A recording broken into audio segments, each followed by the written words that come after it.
And now we're going to have a look at different kinds of value, because obviously it's not just about making money, but it does tie into that. The triple bottom line is people, planet, and profit. And if we can solve all three of those together, then A, that's lovely for general sustainability. It's good for our societies because we're developing the kinds of things that they need. And it can also be good for our bottom lines, because if we can prove as an industry that we are generating value, for example, growing an economy in a particular region, then there's a business case there then to get other people investing, other people paying for what we're doing. So, you know, this is potentially a very different way of trying to create value in the next generation. Now, to do this, I am not the expert. I'm going to be asking people up on stage very shortly. You can see the panelists listed here. But I am also going to be asking all of you. Now, I've noticed that the Q&A microphone is over here. So I'm going to give you free rein with this throughout the whole of the next 45 minutes. And then we can go for drinks, and you don't have to have this in order to ask a question. I'm also going to pick on Anthony Streeter over here to come collect this. And so if you put up your hand, Anthony will bring you the microphone. Yeah, I know, you didn't know that, did you? Here we go. Round of applause for Anthony, he's our commercial director. So he'll be here all week. Now, if I can, I'd like to invite up our first panelist, Bhushan Joshi, to introduce himself and give us a sense of what he's been doing. Thank you, Bhushan.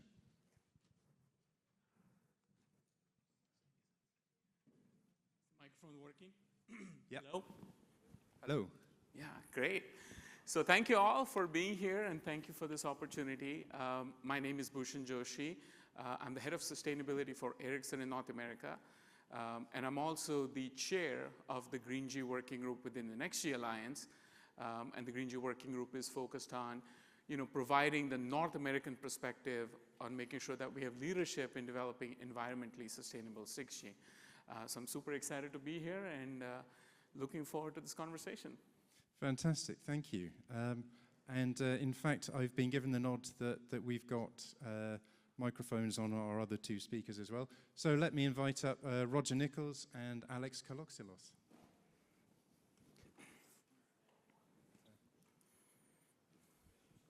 So once again, I'll ask you to just briefly give a sense of who you are and why you're involved on this panel session.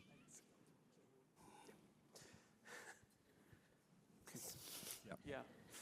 Now we can recognize who we are. Thank you. I'm Roger Nichols. I am the 6G program manager for Keysight Technologies, and I'm one of 4 people that is between you and the bar, so I'll pass it on to Alex. Hello, everybody. Thanks, Alex, for the invitation. I'm really happy to be here. My name is Alex Kaloxilos. I'm the executive director of the 6G Industry Association. Now, the 6G Industry Association is a non-for-profit organization in Europe. Our members are roughly 400. We have the key vendors like Nokia and Ericsson and all the main European operators, plus universities and SMEs. And our role is, together with the public side, the European Commission, to structure research and innovation programs. We have been the private side for the 5G public-private partnership, and now you may have heard that there is the Smart Networks and Services Joint Undertaking, roughly 1.8 billion euros. We have started for the past 3 years. We have roughly spending 500 million euros in over 80 projects. Some of them are quite well known, like the HexX2 flagship project. Brilliant, thank you. So, as I say, if you do feel the need to ask a question or make a comment at any stage, do put up your hand. I will do my best to spot you here, but failing that, I'm sure Anthony will. He's going to love me after this. Now, just to kick off, we could have been here having a conversation like this a decade ago about 5G, and possibly even earlier than that. So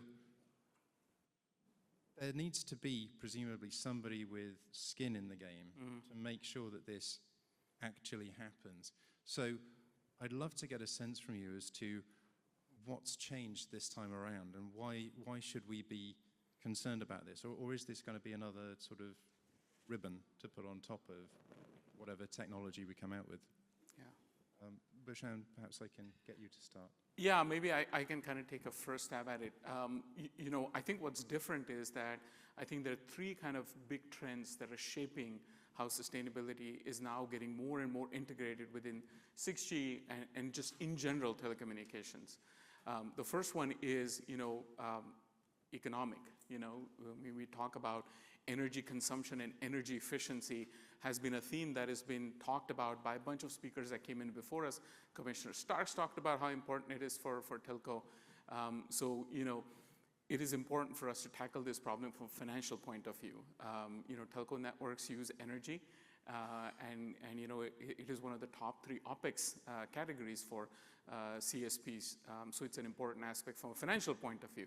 I think it's also important from an environmental perspective. You know, we are living the reality of climate change right now. You know, every year is hotter, or every summer is hotter than the year that came before it.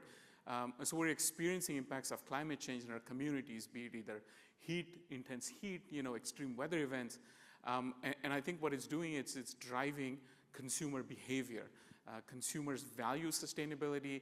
Consumers expect, if things are held equal, companies that provide more sustainable solutions, they tend to prefer them. So I think it's these 3 trends that are driving a change that I don't think we have seen quite before. And I think the companies that will succeed will be the ones who kind of adopt to being able to balance all of these 3 trends at the same time and create not shareholder value, right, but create stakeholder value and look at the entire value chain. So I think that's the big shift that I've seen happen recently. And I wonder if I can get Alex to also comment on this. As you say, you've got a whole load of research projects going on which involve this kind of question of sort of sustainability and social responsibility. So how do you actually ensure that? Well, that's a great question. We have a framework of cooperation between the projects, first of all.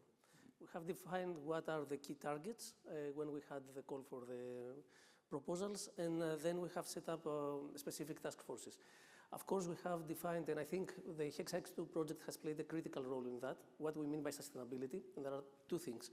It's 6G for sustainability and sustainability for 6G, which means how to make the network more sustainable, and at the same time, how 6G networks can make vertical businesses to be sustainable. And by sustainability, there are 3 pillars. The first one is societal, environmental is the second one, and the third one is about business, economical sustainability. And they may sound like words from a politician, but actually there are some specific and real needs. And you ask a very nice question, why we didn't discuss this thing 10 years ago when we were discussing about 5G? And the answer is that 5G is a fantastic network, and it is, but there are some lessons that we have learned. First of all, let's take, for example, societal topics. The acceptance of 5G from the people and their understanding of what 5G could do. And how initially, I mean, you're all aware that people were reacting that 5G is going to be an instrument from hell, destroying our lives, control our minds and everything. So we have to explain to people why this is better and also how an improved network is going to improve their lives. The second one, okay, it's the obvious one about the environmental, it's energy consumption. This is mainly something that has been addressed in 5G, but we can do better. And of course, this is related to the CO2. But not only that, there are discussions right now in terms of environmental on how to make the systems more modular so that their lifetime is expanded and we don't have to throw away the equipment every 10 years. So there are discussions about this, which affect also the technology to be involved. The third one I think is quite important and it's not hidden. We've heard about it many times today. If 5G delivered, the thing is that potentially our community has oversold 5G, what it could deliver in the past decade. And we were expecting, I think, it was not done deliberately. I think that we were expecting this 10-year cycle to happen also in the verticals. And it takes longer. We know that now. And for a number of reasons, it takes much longer. But the thing is that in 6G, we have to take technological solutions to make the life of vendors, operators, and the end consumers truly sustainable. That's great. Thanks, Alex. And so do we have mechanisms in place already to do these kinds of things? Because, you know, when we're talking about, you know, designing for sustainability, for example, that's kind of something new for us. And, you know, I wonder if that is only about designing for energy reduction, or if we're thinking about, for example, different kinds of materials that are perhaps more sustainable. Maybe we're trying not to use conflict diamonds. Not that I know that we are. But conflict minerals. Thank you, yeah. Yeah, and that kind of thing. So are there things that we can be doing differently that in a sort of very basic way that we haven't thought about before? And how do we move forward with that? Well, I have a couple ideas on that. First of all, we have done this. It's on maybe a different scale, but you think about the reduction of hazardous substances, a RoHS approach that we took. You know, it got to a point where, you know, as my company, we could not do business in Europe unless we did those things, right? So it becomes a business incentive. And those kinds of things are feasible. They're painful, right? Took a long time, and but it's not like as an industry we cannot do this. And you mentioned conflict minerals. Is that the term? Yeah. Right. Yeah. Most of us big companies have public standards of business conduct based on agreements that have been made that we subscribe to that move us in that direction. I have one of my favorite suppliers for microwave products that I cannot use because they cannot prove the provenance of their supply chain in that context. And so we do have the capability to build that into our design process. I think we can't overstate the importance of the power consumption issue, partly because in some sense it's the easiest problem to solve. And I say that maybe a bit glib, but the point is that it has the largest benefit to the bottom line of the mobile operators, right? If we consume less power, it's an green energy. Green's a color of money, right? And that's a big issue, and so that's an area where spending a lot of time makes sense. Not the only issue, but I think we have these capabilities built into our systems because we've proven that we've been able to do that in the past. And I'm optimistic that we can continue that process. Okay, well, in that case, I've got something which might be very exciting to you as a sustainability proposition.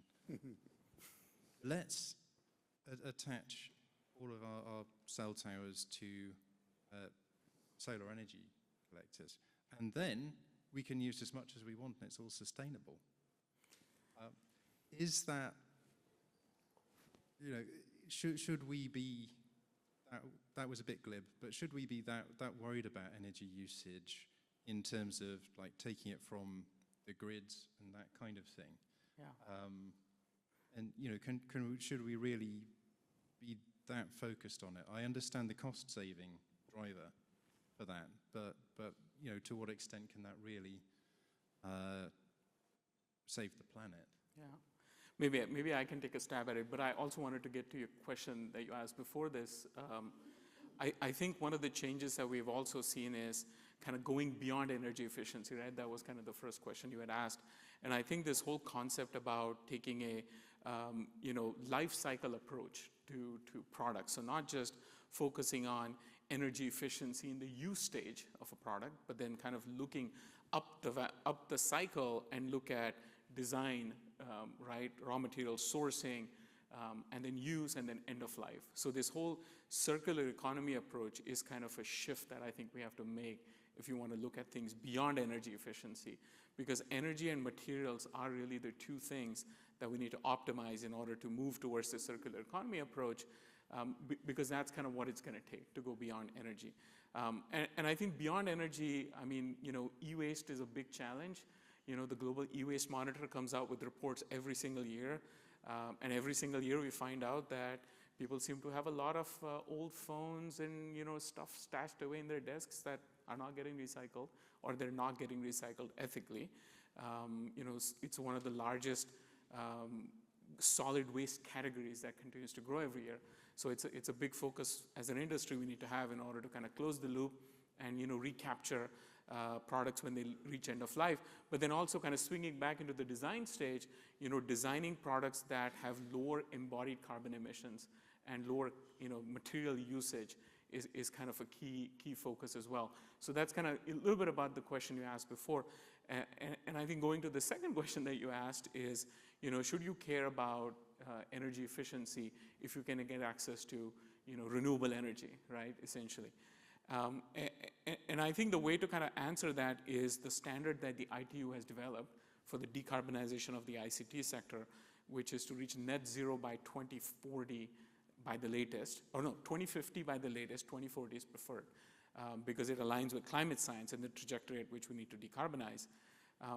So in order to reach there, they say there's two things you need to do.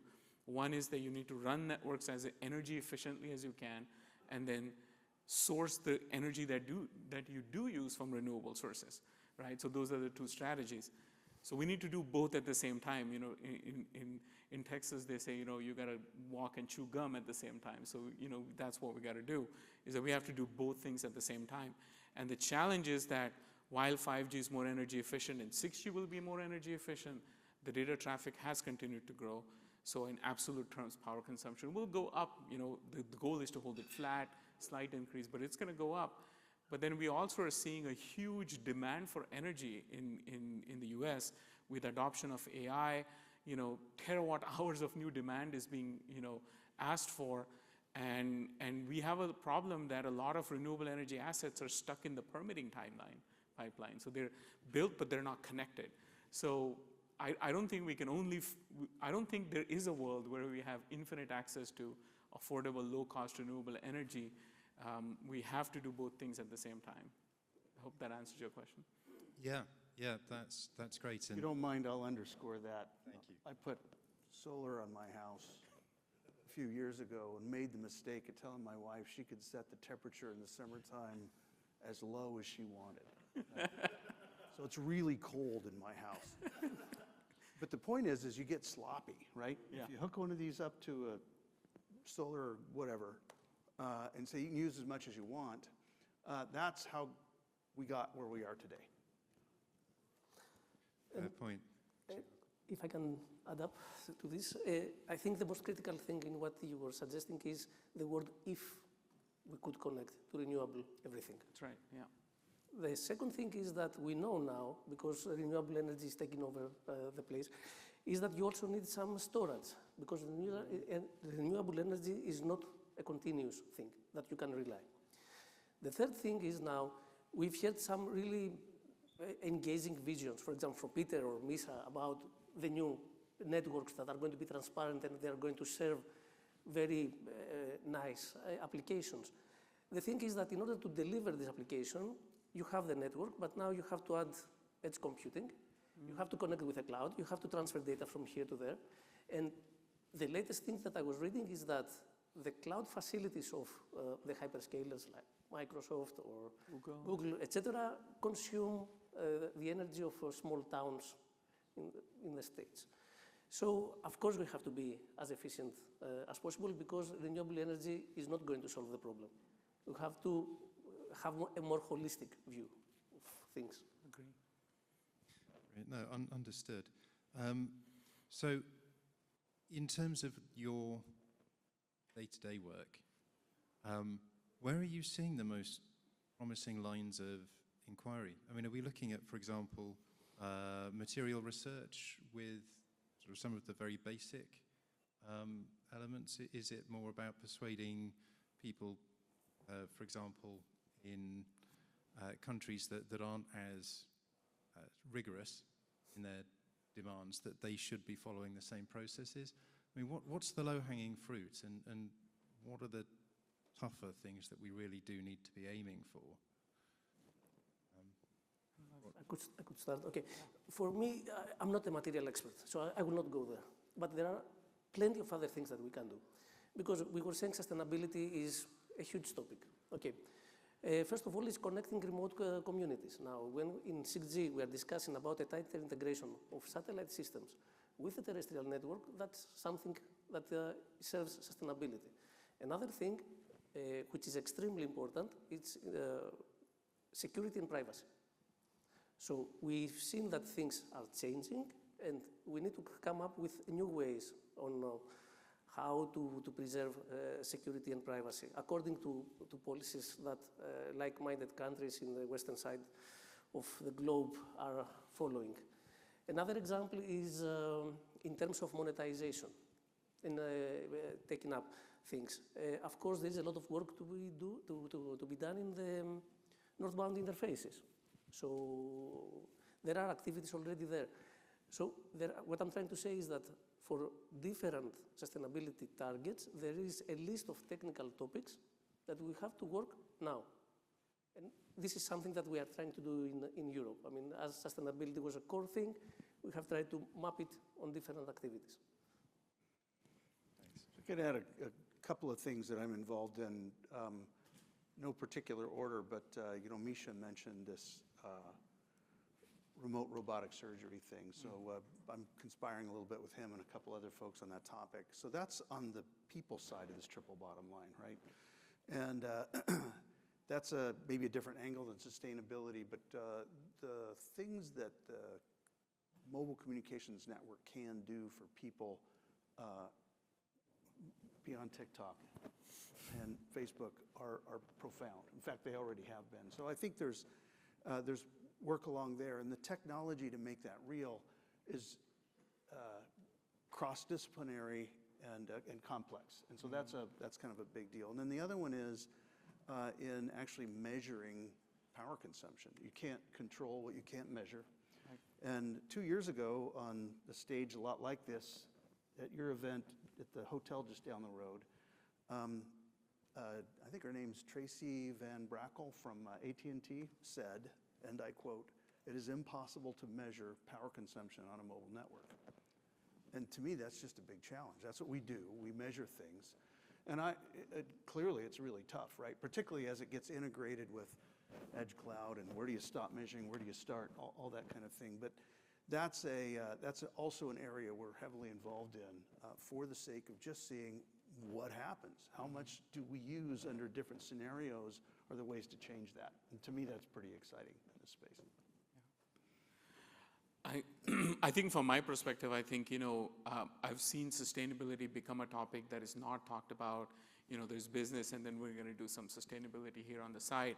It's kind of becoming more engaged and plugged into how strategy happens for how networks get deployed, for example. Holistic network evolution, the concept of balancing carbon emissions with energy consumption, with network KPIs, with quality of experience for users. So I think that move towards this more holistic way of thinking about deploying technology, I think is a really encouraging thing to say, because it's going to make sure that sustainability gets scaled and doesn't be a side dish, so to speak. So I think that's a big thing that's happened. I think in the Green G working group with the Next G Alliance, we're doing a lot of really good work. Several colleagues here I can see in the audience that are plugged into this work.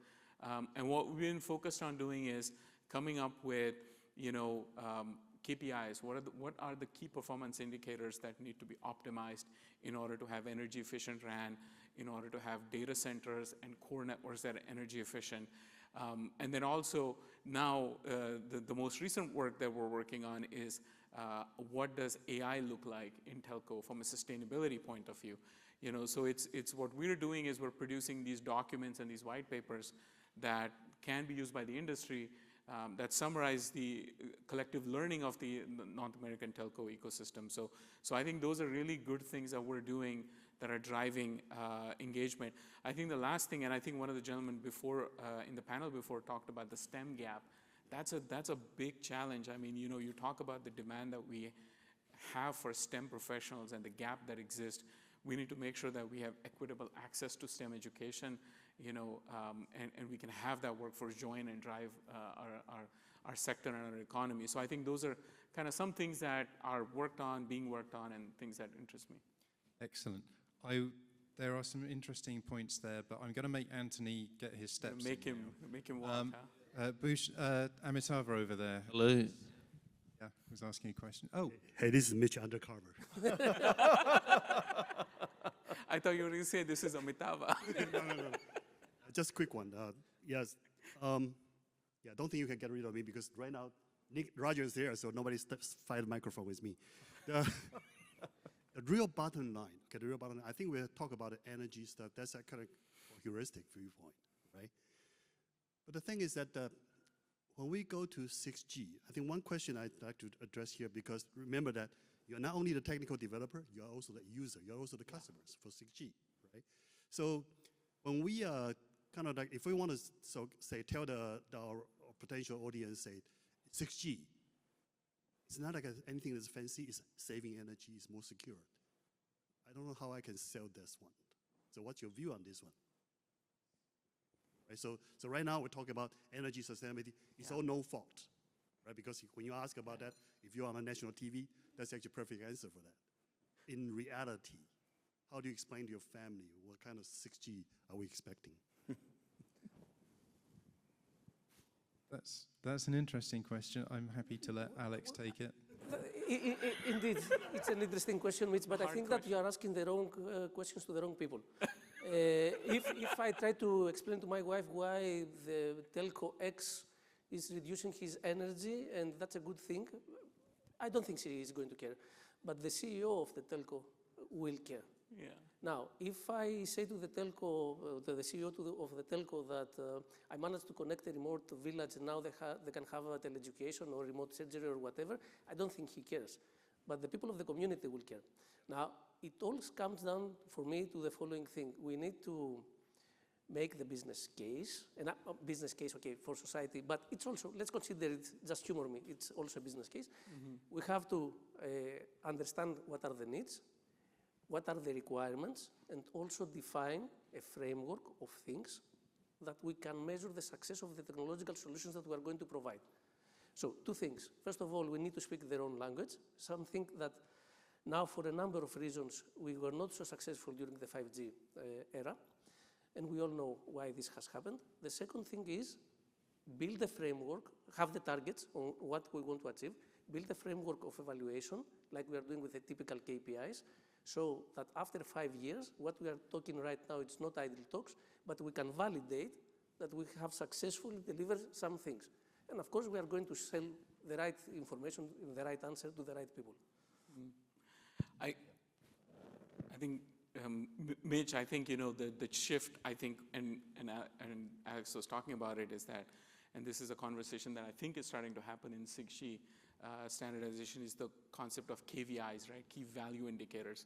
So I think our industry has optimized to KPIs, right? Delivering gigabytes with less power consumption, connecting more people, but the value is connecting people, right? So we kind of have to lead with the value that we're going to be able to provide with 6G, things that we couldn't provide with 5G. And then the KPIs are how we measure ourselves to see, have we delivered the value, to society. So I think that's kind of the shift that I think, to Alex, your point, you could probably go to somebody outside of telco and say, this is the value that we're going to deliver to the society. And the KPIs is what we work on here to achieve the values. Sorry, right. Some good stuff to pick up there, but I think unless we give Amitabh his chance to ask the question, he's going to rush to the stage. Well, you see, the ICT industry contributes to 5 to 7% of GHG, right? And with AI and millions, billions of IoT devices, that will be more, and we are working on sustainability to bring it down to 2, 3, 1%.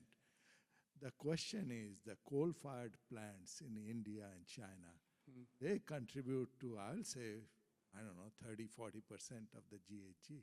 So the ICT industry is minuscule compared to the coal-fired plant. So the thing is that how to help, how to use the wireless industry to bring down the overall GHG emission. Get rid of coal or whatever. So that's the dilemma I have. The contribution from ICT industry is minuscule compared to the coal-fired plants. Thank you. Yeah. There's a couple of points on that. I think, I don't think 6G is going to limit the coal-fired plant demand where that is the only affordable way to provide the power demand, right? That's not going to happen. But there is a requirement that everybody does their part. And so for our industry, and it's a triple bottom line, right? We still have to figure out a way to make this profitable and make that work. It's kind of why I focus on the power thing, because it's so obvious. It's just so such an obvious thing where it's a win-win. But that's I think the other thing we need to talk about, and it's been mentioned before, is the value that mobile communications can bring simply by using it to reduce power consumption. We all did that during the pandemic, right? We didn't drive because we sat in our homes and were on the phone. It was way more efficient than driving a car, even for me, 2 miles down the road to go to work. And so we have the opportunity to continue that exercise in a global society that is addicted to the automobile, for example. I think there's ways of leveraging mobile communications to make a difference. God forbid we don't go into the office. But that's the angle that using this as an indirect way to reduce consumption is super critical, and to connect people, right? I think, ICT industry, like you were saying, Amitabh, 1.5% of global greenhouse gas emissions consumes about 3 to 4% of power globally.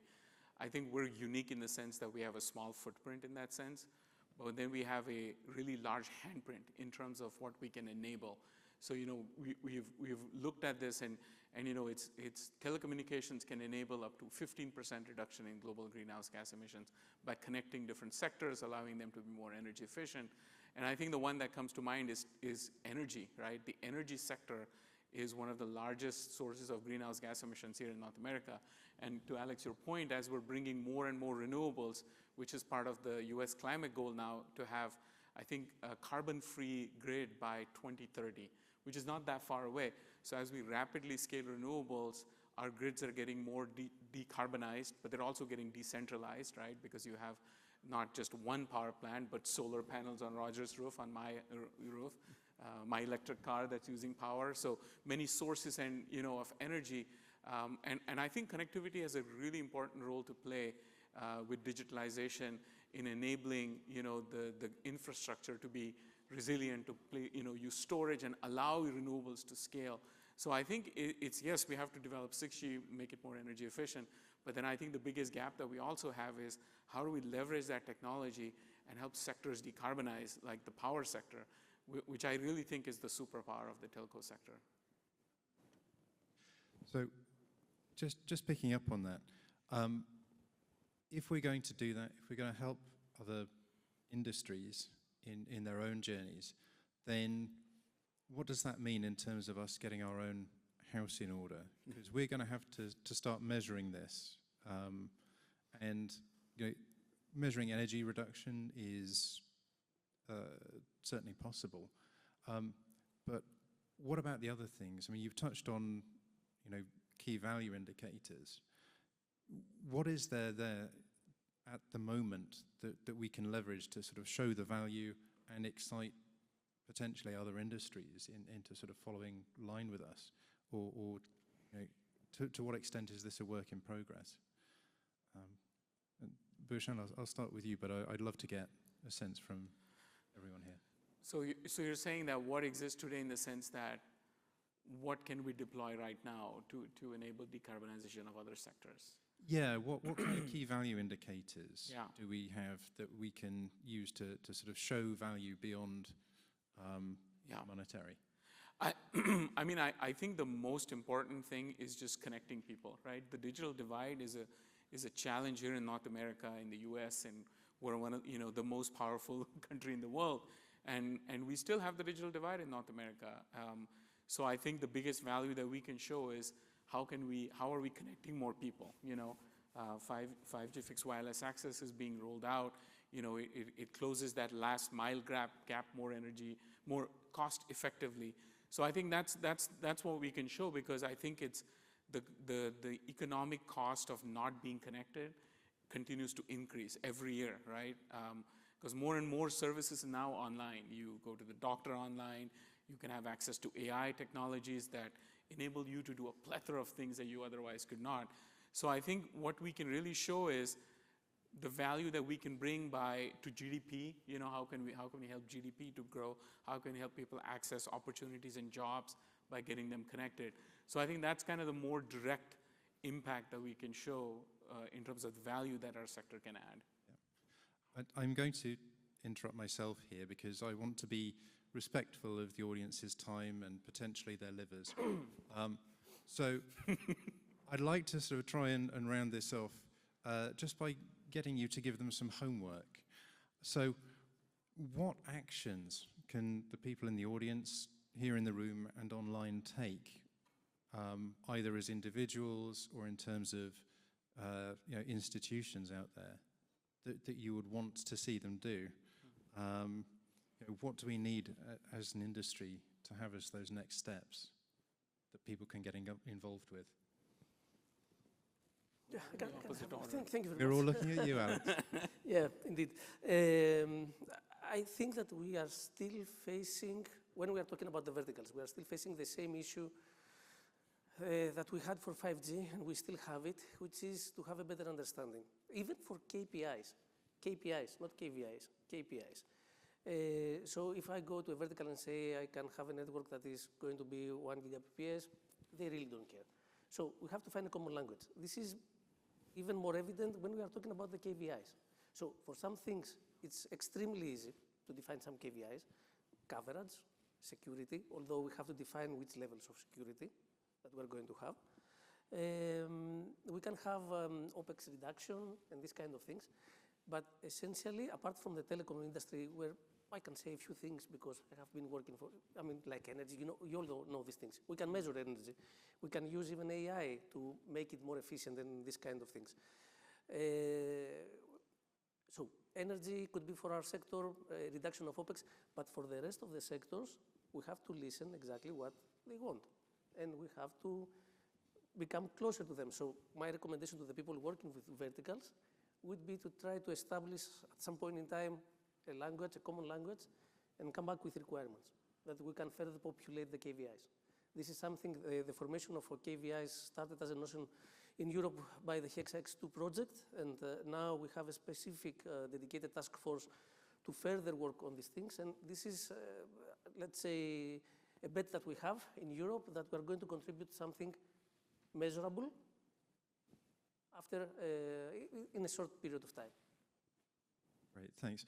Roger, if you've got to set them a task, what would that be? So I'm going to, it's two things. It's I'm going to pile on what Bhushan was talking about, connecting people, particularly closing the digital divide. You can't get a modern education in this country without an internet connection. That's a quote from Marty Cooper, right? And I believe it. I've talked to him enough times on this. I buy that. And that's super important, and that's a mix of technology and policy. So the homework is for us all to work on both of those. The policymakers out there need to work on this. It's a big deal. I did drive across half the United States a couple weeks ago, and there are spools and spools and spools of big orange fiber, must be, being implemented right now, I think, as part of the Broadband Act, right? Great move. Let's keep it going. That's kind of number one. And then the other one is to leverage that education to help people understand what this technology is. We as an industry do ourselves a disservice by talking over the heads of the people who use it the most. And that's capitalizing on what you were saying, Alex. Not just the verticals, but our families, Mitch, right? I talk to my kids, they're the victims of my dry runs and my presentations, that kind of thing. You have to learn not to talk over the heads. Oh, 5G is not going to give you cancer. You're too stupid to know that, right? We can't do that. We do ourselves a disservice by not adopting a better mentality towards that. Brilliant. So last words to you, Bhushan. I have immediate homework that's due tomorrow. So we have the executive meetings that we're hosting as part of this session, which one of them is tomorrow, and we're going to have a more deeper dive on topic of triple bottom line, sustainability, energy efficiency. So if you're here, please join the team and share your perspective. We can come up with something more actionable. So that's due tomorrow. I think over a longer period of time, slightly longer, when you go back, talk to your sustainability teams. Most companies have sustainability teams that are focused on driving the climate agenda. The decisions that you make and how you design and deploy networks impact that climate agenda. So we need to get in the same room. We're gathered here in this room, and the climate conversation is happening in New York at the UN Climate Week. So we need to have both of these, things happening together at the same time if we're going to tackle this challenge. So I think those are the two things. Okay, so you want the next 6G symposium at UN Climate Week? No, before or after, so we can have them here. That's a relief, thank you. Well, on that bombshell, I'm so glad to be able to go for drinks now, and I do hope that you'll all be able to join us for that. I'd like to give a big round of applause to Alex, Roger, and Bhushan, and a round of applause to you two for staying here and joining us and making it a thoroughly good day.